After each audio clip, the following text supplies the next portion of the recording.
ओम शांति। 14 फरवरी 2024। बाप दादा मधुबन। मीठे बच्चे, अंतर्मुखी हो, अपने कल्याण का ख्याल करो। घूमने फिरने जाते हो तो एकांत में विचार सागर मंथन करो। अपने से पूछो, हम सदा हर्षित रहते हैं? प्रश्न। रहम दिल बाप के बच्चों को अपने पर कौन सा रहम करना चाहिए? उत्तर। जैसे बाप को रहम पड़ता है कि मेरे बच्चे कांटे से फूल बने। बाप बच्चों को गुलगुल बनाने की कितनी मेहनत करते हैं, तो बच्चों को भी अपने ऊपर तरस आना चाहिए कि हम बाबा को बुलाते हैं, हे पतित पावन आओ, फूल बनाओ। अब वह आए हैं तो क्या हम फूल नहीं बनेंगे? रहम पड़े तो देही अभिमानी रहें। बाप जो सुनाते हैं उसको धारण करें। ओम शांति। यह तो बच्चे समझते हैं, यह बाप भी है, टीचर भी है, सतगुरु भी है। तो बाप बच्चों से पूछते हैं कि तुम यहाँ जब आते हो तो इन लक्ष्मी नारायण के और सीढ़ी के चित्र को देखते हो? जब दोनों को देखा जाता है तो एम ऑब्जेक्ट और सारा चक्र बुद्धि में आ जाता है कि हम देवता बनकर ऐसे सीढ़ी उतरते आए हैं। यह ज्ञान तुम बच्चों को ही मिलता है। तुम हो स्टूडेंट, एम ऑब्जेक्ट सामने खड़ा है, कोई भी आए तो उनको समझाओ यह एम ऑब्जेक्ट है।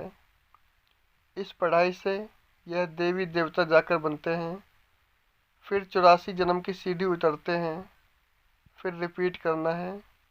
बहुत इसी नॉलेज है, बहुत इजी नॉलेज है, फिर भी पढ़ते पढ़ते नापास क्यों हो जाते हैं?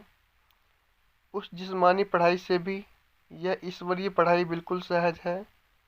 एम ऑब्जेक्ट और 84 जन्मों का चक्र बिल्कुल सामने खड़ा है।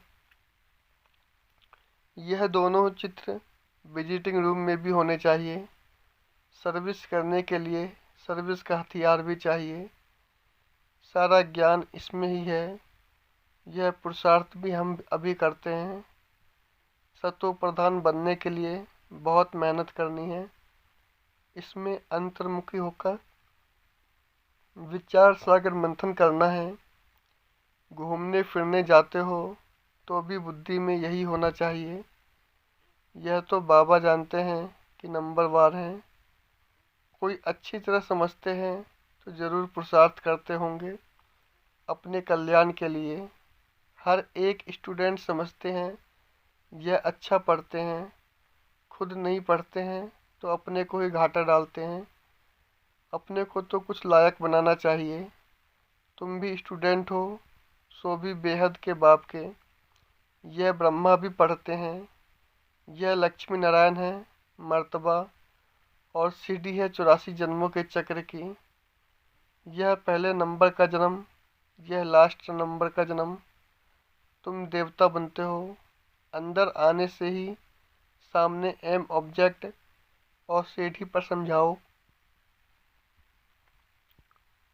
रोज आकर इनके सामने बैठो तो स्मृति आए। तुम्हारी बुद्धि में है कि बेहद का बाप हमको समझा रहे हैं। सारे चक्र का ज्ञान तुम्हारी बुद्धि में भरपूर है, तो कितना हर्षित रहना चाहिए। अपने से पूछना चाहिए कि हमारी वह अवस्था क्यों नहीं रहती। क्या कारण है जो हर्षित रहने में रोला पड़ता है? जो चित्र बनाते हैं उन्हों की बुद्धि में भी होगा कि यह हमारा भविष्य पद है, यह हमारी एम ऑब्जेक्ट है और यह 84 का चक्र है। गायन भी है सहज राजयोग। सो तो बाबा रोज समझाते रहते हैं कि तुम बेहद बाप के बच्चे हो तो स्वर्ग का वर्षा जरूर लेना चाहिए। और सारे चक्र का भी राज समझाया है, तो ज़रूर वह याद करना पड़े। और फिर बातचीत करने के मैनर्स भी अच्छे चाहिए। चलन बहुत अच्छी चाहिए। चलते फिरते काम काज करते बुद्धि में सिर्फ यही रहे कि हम बाबा के पास पढ़ने के लिए आए हैं। यह ज्ञान ही तुमको साथ ले जाना है। पढ़ाई तो सहज है, परंतु अगर पूरी रीति नहीं पढ़ेंगे तो टीचर को ज़रूर यह ख्याल रहेगा कि अगर क्लास में बहुत डल बच्चे होंगे तो हमारा नाम बदनाम होगा, इजाफ़ा नहीं मिलेगा, गवर्नमेंट कुछ नहीं देगी। यह भी स्कूल है ना, इसमें इजाफ़ा आदि की बात नहीं, फिर भी पुरुषार्थ तो कराया जाता है ना। चलन को सुधारो, दैवी गुण धारण करो, कैरेक्टर अच्छे चाहिए। बाप तो तुम्हारे कल्याण के लिए आए हैं, परंतु बाप की श्रीमत पर चल नहीं सकते। श्रीमत कहे यहाँ जाओ तो जाएंगे नहीं, कहेंगे यहाँ गर्मी है, यहाँ ठंडी है। बाप को पहचानते नहीं कि कौन हमको कहते हैं। यह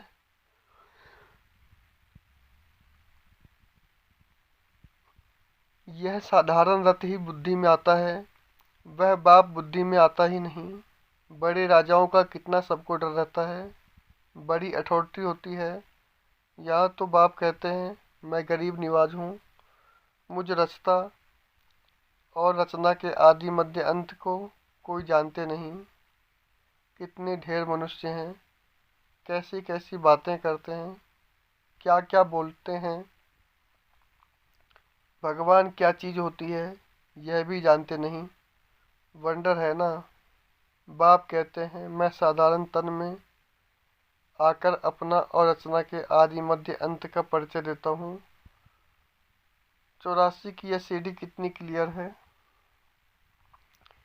बाप कहते हैं मैंने तुमको यह बनाया था, अब फिर बना रहा हूँ। तुम पारस बुद्धि थे, फिर तुमको पत्थर बुद्धि किसने बनाया। आधा कल्प रावण राज्य में तुम गिरते ही आते हो, अब तुमको तमो प्रधान से सतो प्रधान जरूर बनना है। विवेक भी कहता है बाप है ही सत्य, वह जरूर सत्य ही बताएंगे। यह ब्रह्मा भी पढ़ते हैं, तुम भी पढ़ते हो। यह कहते हैं मैं भी स्टूडेंट हूँ, पढ़ाई पर अटेंशन देता हूँ। एक्यूरेट कर्मातीत अवस्था तो अभी बची नहीं है, अभी बनी नहीं है। ऐसा कौन होगा जो इतना ऊंच पद पाने के लिए पढ़ाई पर ध्यान नहीं देगा। सब कहेंगे ऐसा पद तो जरूर पाना चाहिए। बाप के हम बच्चे हैं तो जरूर मालिक होने चाहिए। बाकी पढ़ाई में उतराई चढ़ाई तो होती ही है। अब तुमको एकदम ज्ञान का तंत्र सार मिला है, शुरू में तो पुराना ही ज्ञान था, धीरे धीरे तुम समझते ही आए हो। अभी समझते हैं ज्ञान तो सचमुच अभी हमको मिलता है। बाप भी कहते हैं आज मैं तुमको गुहे गुहे बातें सुनाता हूँ। फट से तो कोई जीवन मुक्ति पा नहीं सकता, सारा ज्ञान उठा नहीं सकता।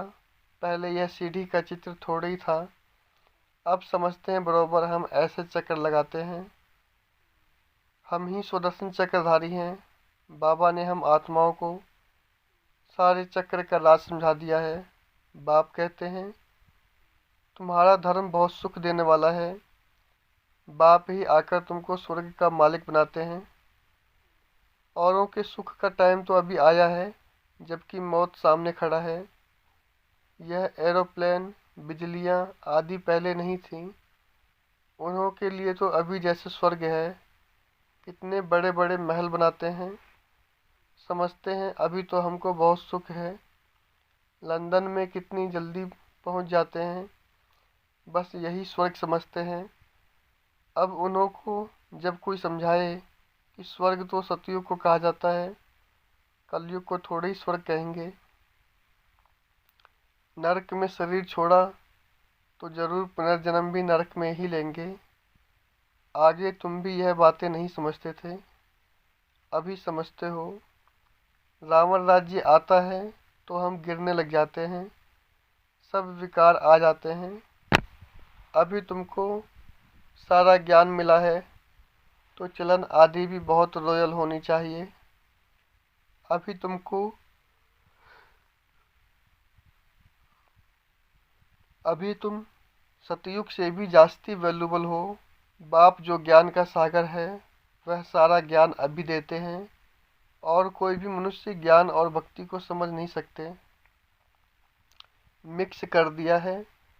समझते हैं शास्त्र पढ़ना यह ज्ञान है और पूजा करना भक्ति है, तो अब बाप गुलगुल बनाने के लिए कितनी मेहनत करते हैं।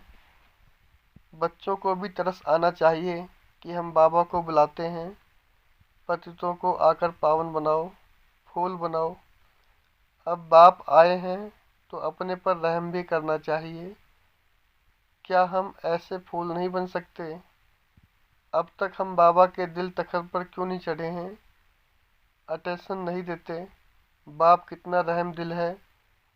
बाप को बुलाते ही हैं पतित दुनिया में कि आकर पावन बनाओ। तो जैसे बाप को रहम पड़ता है, ऐसे बच्चों को भी रहम पड़ना चाहिए, नहीं तो सतगुरु के निंदक ठौर न पाए। यह तो किसको सोपन में भी नहीं होगा कि सतगुरु कौन है। लोग गुरुओं के लिए समझ लेते हैं कि कहाँ श्राप न दे देवें, अकृपा न हो जाए। बच्चा पैदा हुआ, समझेंगे गुरु की कृपा हुई। यह है अल्पकाल के सुख की बात। बाप कहते हैं बच्चे अपने पर रहम करो, देही अभिमानी बनो तो धारणा भी होगी। सब कुछ आत्मा ही करती है। मैं भी आत्मा को पढ़ाता हूँ। अपने को आत्मा पक्का समझो और बाप को याद करो। बाप को याद ही नहीं करेंगे तो विक्रम विनाश कैसे होंगे। भक्ति मार्ग में भी याद करते हैं, हे भगवान रहम करो। बाप लिबरेटर भी है तो गाइड भी है, यह भी उनकी गुप्त महिमा है। बाप आकर सब बताते हैं कि भक्ति मार्ग में तुम याद करते हो। मैं आऊँगा तो ज़रूर अपने समय पर, ऐसे जब चाहूँ तब आऊँ यह नहीं। ड्रामा में जब नूद है तब आता हूँ, बाकी ऐसे ख्यालात भी कभी नहीं आते हैं। तुमको पढ़ाने वाला वह बाप है, यह भी उनसे पढ़ते हैं। वह तो कभी भी कोई खता भूल नहीं करते, किसको रंज नहीं करते। बाकी सब नंबरवार टीचर हैं। वह सच्चा बाप तुमको सत्य ही सिखलाते हैं। सच्चे के बच्चे भी सच्चे, फिर झूठे के बच्चे बनने से आधा कल्प झूठे बन पड़ते हैं। सच्चे बाप को ही भूल जाते हैं।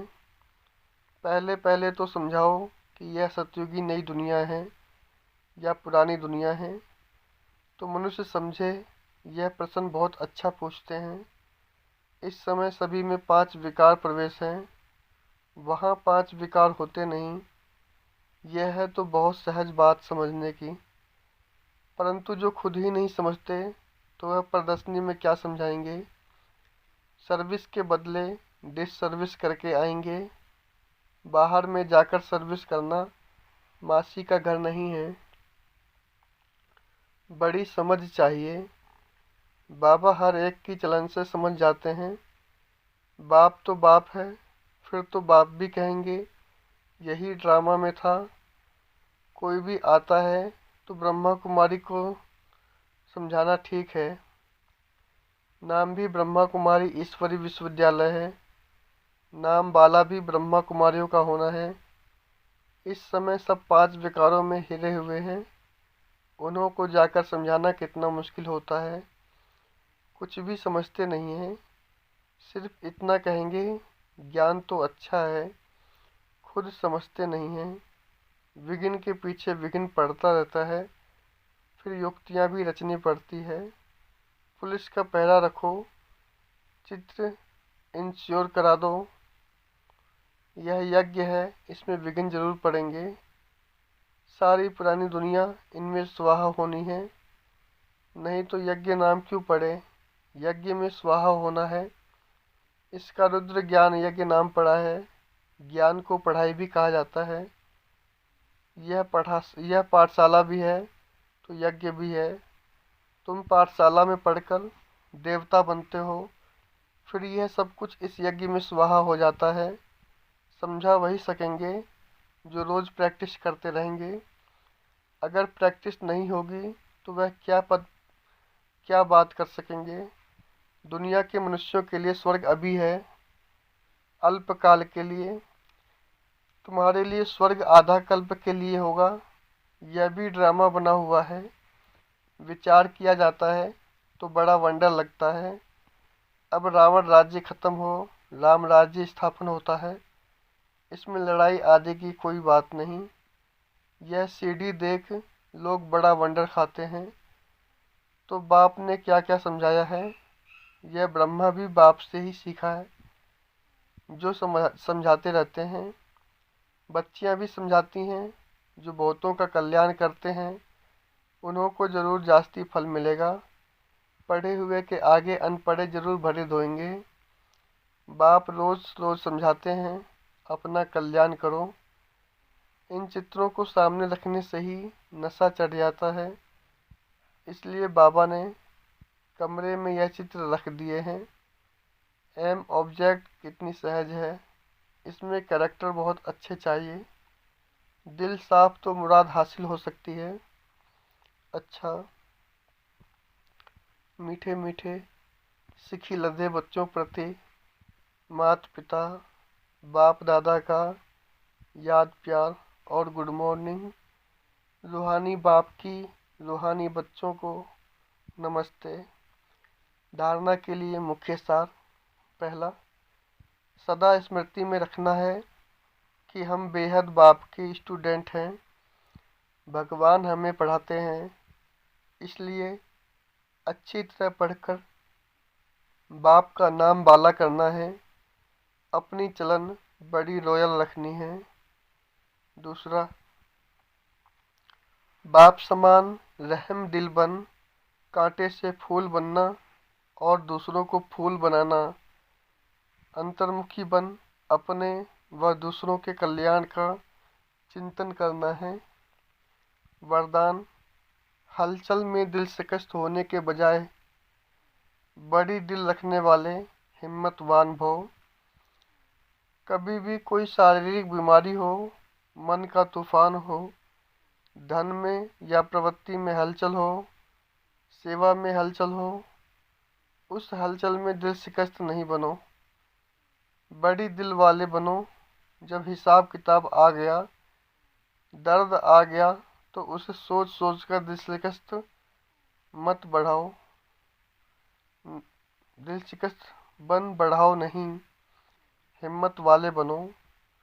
ऐसे नहीं सोचो हाय क्या करूं, हिम्मत नहीं हारो। हिम्मतवान बनो तो बाप की मदद स्वतः मिलेगी। स्लोगन, किसी की कमजोरी को देखने की आंखें बंद कर मन को अंतर्मुखी बनाओ। ओम शांति।